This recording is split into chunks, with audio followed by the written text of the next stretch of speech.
Good morning, Blitzers. This is StudMuffin1986, and welcome back to the channel. There was just the recent release of the Chinese tank destroyers, and I'm just going to quickly go over these, just of like what to expect of them, how to play with them, if you come across them, how to take them out. And yeah, so let's just dive right into it. The tier 10 is the specific one that I'm going to be going over, which is the WZ113 GFT, which has a good balance of armor and maneuverability. The thing about the Chinese tank, even though it has an 800 damage cannon like a lot of other TDs in the game, it has pretty good armor. Not as good as the E3. I would definitely say the E3 has better armor. Is that the E3 is a little slower, but it has more armor, and the WZ has a little bit less armor, but a little bit more maneuverability. And there's different ways to play with this tank compared to the E3.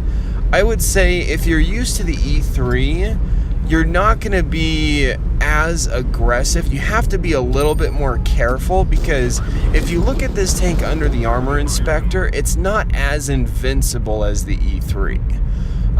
If what I mean by that is, you know, you're coming up and on flatter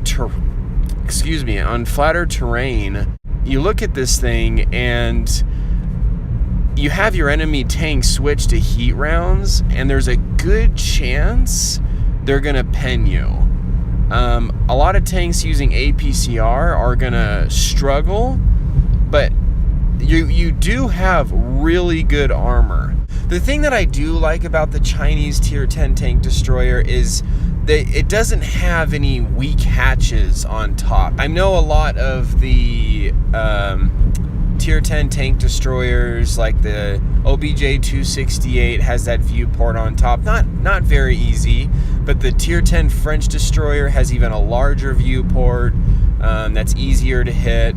And so this one, I really like it because it has very, very small hatches on top that I think are going to be very difficult to hit.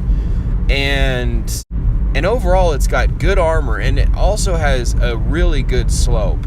So on flat ground, you're not too bad, but you got to be careful, because if you come across enemies with heat rounds, you're going to get in trouble, just especially at tier 10.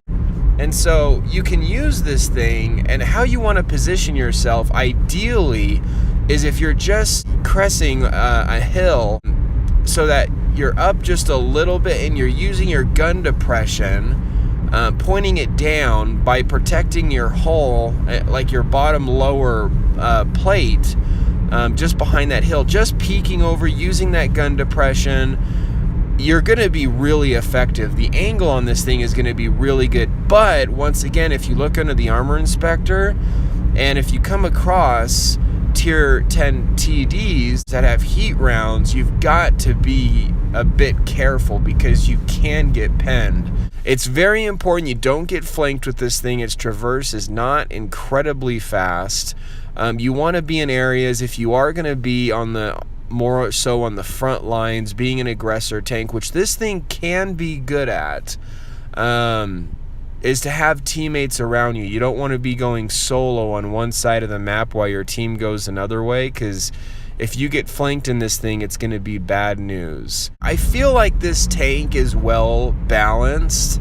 I don't think this thing is too OP, just from looking at some quick stats and watching videos. And it's not like the premium tier 8 Chinese TD that, in my opinion, I think is definitely OP. I think this thing is well balanced. You have to be careful about the lower plate of this tank. It is definitely weak. So you do have really good upper armor in the front, but you do have to keep that bottom plate protected as much as possible, because they will easily be able to pen that. just like any tank. I mean, if it's played right, you can have a lot of fun with it. If you're not playing with it correctly, then it can't be fun, just like a lot of other tanks. Anyway, this is Stud Muffin 1986. Hope this was an awesome video. You guys have fun out there. Keep tanking and stay awesome.